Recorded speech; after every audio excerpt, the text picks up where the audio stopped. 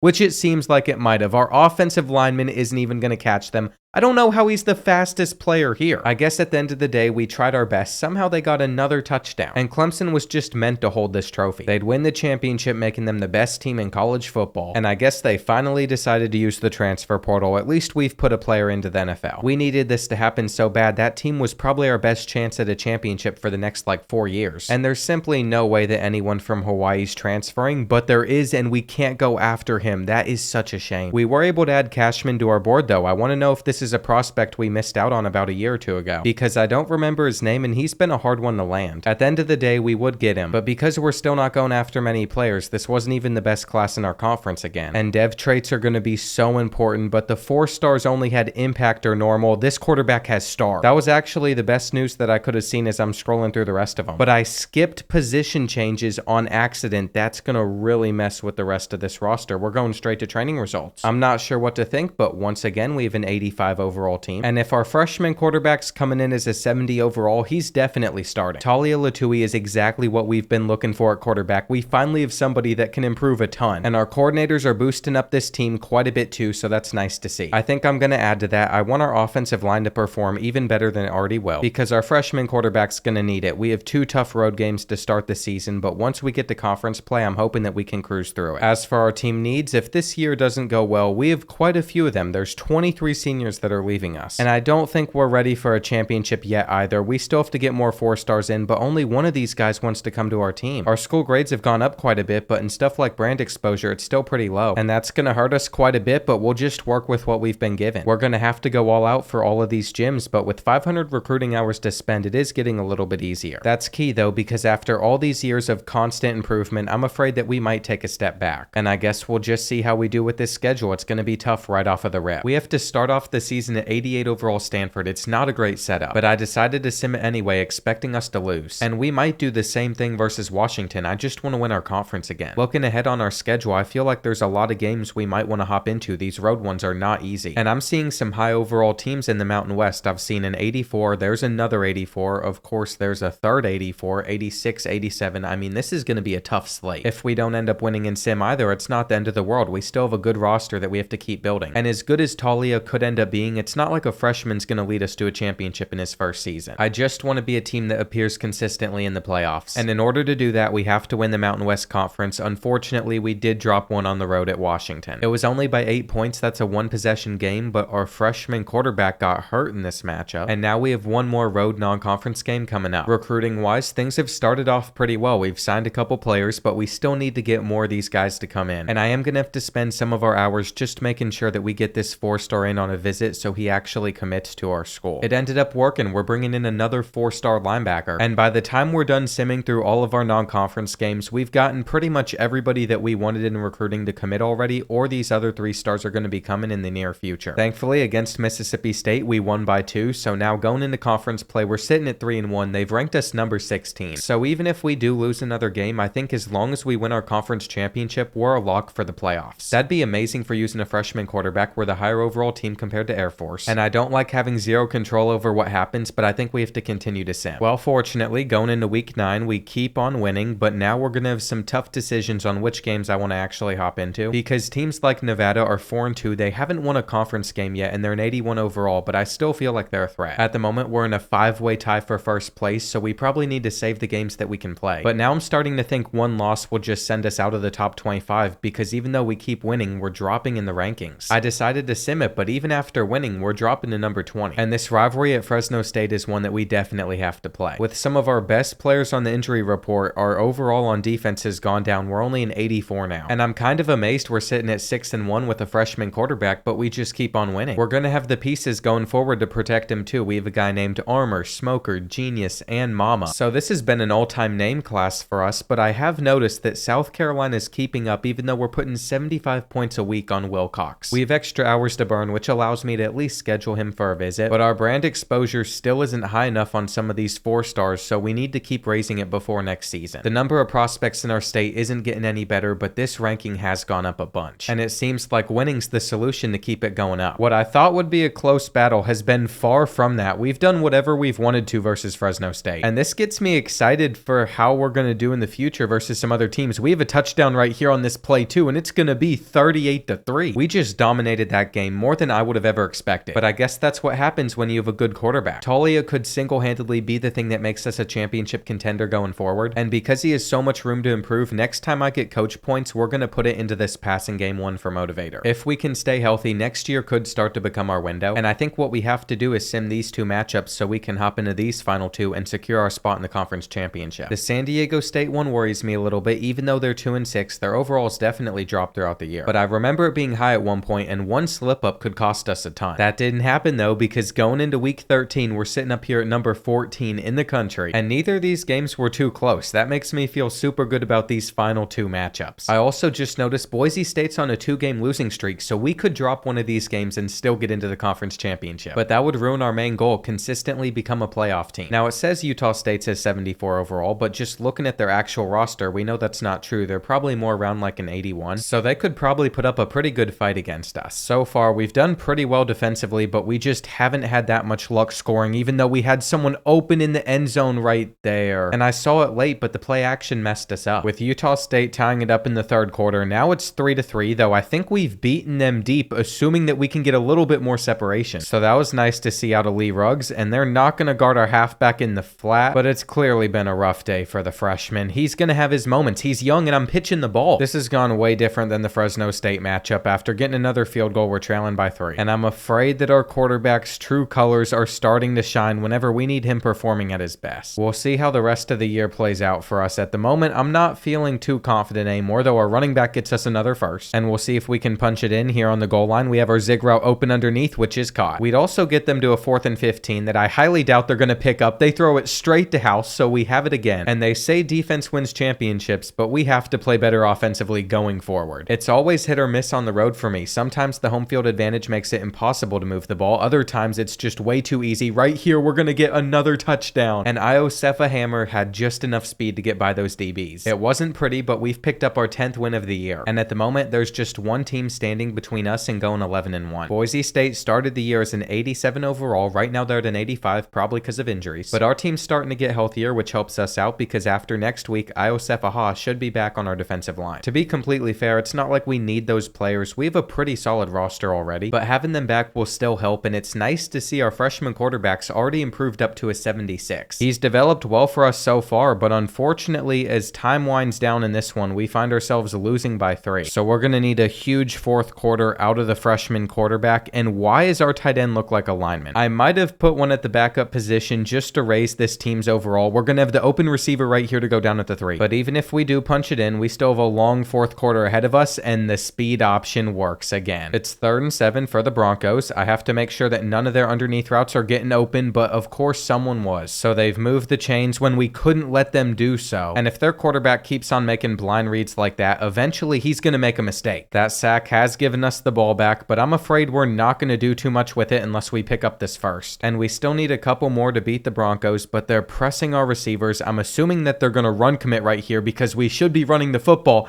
and DeBeer is going to be gone to the crib. They still have all 3 of their timeouts left, which means it's not completely over for them, but our pass rush has been so good, and there's simply no way that they picked up a 4th and 25. At the end of the day, we're going to get another win, and the last thing we have to do still is win the Mountain West Conference Championship. I'm ready to make the playoffs again. Roland had a fantastic game, and look at that, we're going to be playing Wyoming for it. Since they're 10-2, this could be another quality win, and there might be a chance that we can get a first round bye for being one of the 4 highest rated conference champions. We might even be in already whether we win or lose this game. Our average points per game's at 28 this season. They're an 83, and I don't think it'd make any sense to fire either of these tacticians. We picked them up to help our team out a little bit, even if it didn't make our overall better, and getting to host this game instead of having to play somewhere else is such an advantage. I think our main key to success has just been how we've managed the clock. The less offensive possessions we have, honestly, the better, because we're good defensively, and every so often Hammer just fights his way all the way into the end zone. We ran away with it. At one point it was 28-3, but they scored a bit in the 4th quarter to make it look closer. This is how we're going to have to play if we want to make another playoff run, though something I must cut out is the turnovers. 2 picks is not good. As for season stats, Talia put up really good numbers for a freshman. This compares to what we had out of a senior last year. And Iosefa Hammer also ran the ball a lot better for us too. We seemed to get a lot more carries. Receiving wise, there was one main guy. It was not Tomote DeBeer, the first 4-star we got. Instead, it was Lee Riggs. And I never realized how short the 3-star was. He's just 5'6", and he also only has 87 speed. I wish I could say I picked up a better receiver in this class too, but I didn't. They're not looking great. We have a star on this free safety. That's what I want to see. And we have an elite dev on this free safety. With 94 speed too, I think I'm just going to move Frank Radley to corner. And that's a great pickup for only recruiting in Hawaii, but what's even better is we're the 2 seed. That means we didn't have to play in the first round. It looks like we're facing number 4 Nebraska now. And looking at the rest of the teams remaining, all I want to do is pick up a playoff win. Consistency like this is going to be important for us to keep on taking next steps forward. And just looking at the overall differences, we're in trouble going into this game. Unless we're dealing with more injuries than ever before though, this team should be much better than an 82. So I'm not sure what's up with that, because Dukes is the only player that's still out. It's definitely been the defensive game that I thought it would be. We are struggling to move the ball versus them, but they're also struggling to move the ball versus us. It really helps to have a 94 overall corner. Andre Miles made that play right there, but we took a penalty the second this drive started, and we need this to be caught. Come on. I've just realized that we're already about to be in the 4th quarter, so this could be one of the final drives of the game, and we need to get at least a field goal. If we're already this close to field goal range, we got to pick up a good block here though. That was setting up to be a big play. I'm not sure if this end around power is going to go as well. It seems to though, as Tomote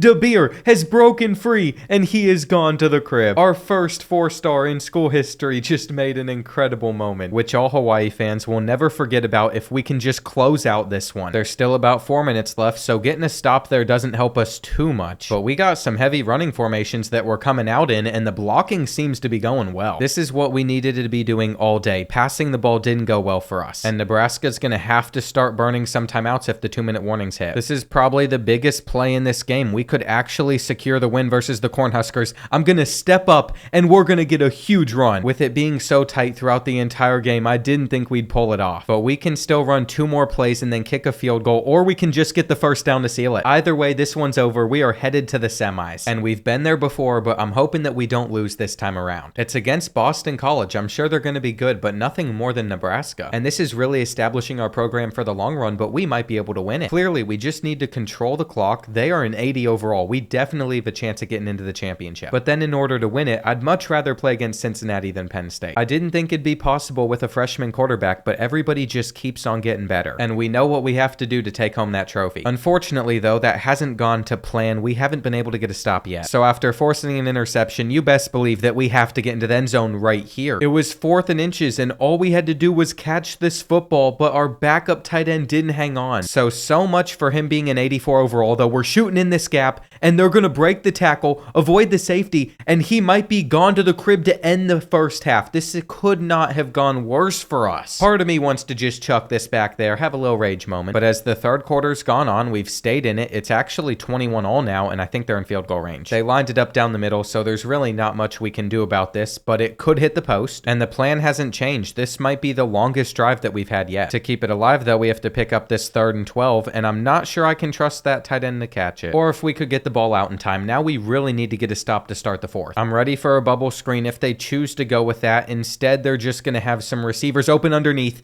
but they throw it straight to our corner instead. So the CPU is just as blind as me sometimes, and we're going to have to cut this up to make sure we pick up 11 yards. Or 9, that works for me too. Again, we have an open receiver. This time Blum catches it. And the only reason the right tackle is even playing tight end is because he makes for a great blocker. As you can see, he's out there on that left side, and this is why formation subs need to be in the game. We're going to run it down their throats. And I'm hoping by the end of this drive, I can say that we're taking a 4-point lead. We keep on moving the chains. Now we're going to hand it off to Hammer, taking us to the 2-minute warning, but they shouldn't expect the pass right here because of how many times in a row we've run the football, so now it's 3rd and 5. That could have definitely gone better, but we'll see if we can pick up the blocks here that we need, and Hammer could be gone to the crib. I'm afraid we might get into the end zone a little bit too soon, but at least we have a lead over Boston College with less than a minute left. We've also seen how blind their quarterback can be. I'm hoping that we get the interception with our 94 overall corner. Instead, he's going to have to make the hit, and whatever we do, we cannot let them drive down the field versus us in this time period. Come on. Those catches in bounds are going to stack up very, very quickly because as you can see, there's 23 seconds left. They have no timeouts remaining,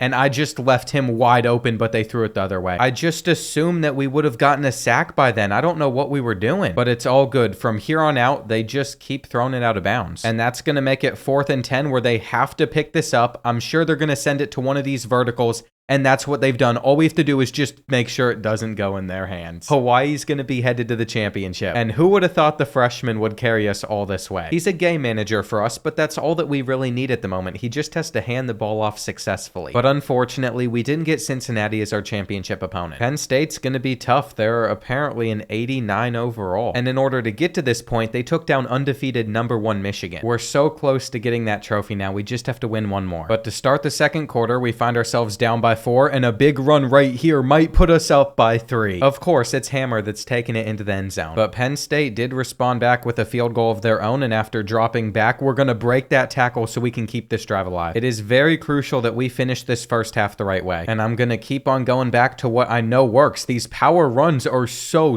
good. It doesn't seem to matter what formation it is. We just come out and torch the defense. But that time they got in very quickly, and I think we're going to have to take our hitch and hope for the best. I'm perfectly fine with taking a field goal to end this first half. We don't have to get into the end zone. But we also can't miss this, and I have had this kick miss before, so thank goodness it's in. Penn State started the third quarter with a touchdown, which definitely doesn't help us. But that's why I want to limit possessions. As good as our defense has been, I'm not sure how good it's going to be against the Nittany Lions. We're going to need for them to make some mistakes in this matchup. Our drag route on a 3rd and 7 doesn't get us enough, and I really don't like the idea of going for it on a 4th and 1, but we're going to pick it up. We've continued to pound the rock versus them. The end around fake is going gonna work to get us down to the end zone. But now that it's the fourth quarter, things get serious. There's no room for error. We can't let them pick up this 3rd and 7. That was my area. And Hammer's already so tired. I'm not sure if he's gonna be able to finish out this game for us, but he can get a bit. It makes it hard to consistently run the ball whenever your star's this tired. But it's not like we have any other choice, and we're just gonna have to hope the backup can fill in well. We can also get Timot DeBeer involved. He's gonna take this jet touch pass, but lose like 5 yards. And that means we're going for it on 4th and 5. I'm not taking the risk of punting it back to them. When we needed him the most, our freshman quarterback has sold us. Once again, they almost passed it over me. But they sailed it, and that missed ball means we're getting the ball back. I'm hoping this is the final drive. I'll hand it off on every single play if I have to. We're still breaking a tackle. But the longer the drive goes on for, the more tired that Hammer's getting. 1:38 is still left in this game. And I'm afraid it's going to all come down to whether or not we can make a big play right here, as that pass is going to be caught. Our freshman quarterback has delivered when we needed him the most. But it's not over yet. We still have to make sure that we get into the end zone, and he is running around right here to just throw it to our receiver and go down. We're not going to have Hammer in for the biggest run of the game, but we're still cutting up the middle. And that means Hawaii's winning the national championship. This was way sooner than expected, but Iasofa Hammer has clearly earned this for us. I guess it is possible to win a championship with only players from Hawaii, but we have to give some credit to the senior running back too, because we couldn't have done it without him subbing in when we needed it. Surprisingly, former 5-star Andre Miles was the only junior to declare for the NFL draft early, and I would have been really curious to see how this roster did with another season, because Hammer's senior year probably would have gone crazy. That's going to do it for this rebuild though. If you made it this far, let me know down in the comments another type of rebuild you want to see, and also make sure to check out some of my other content while you're here.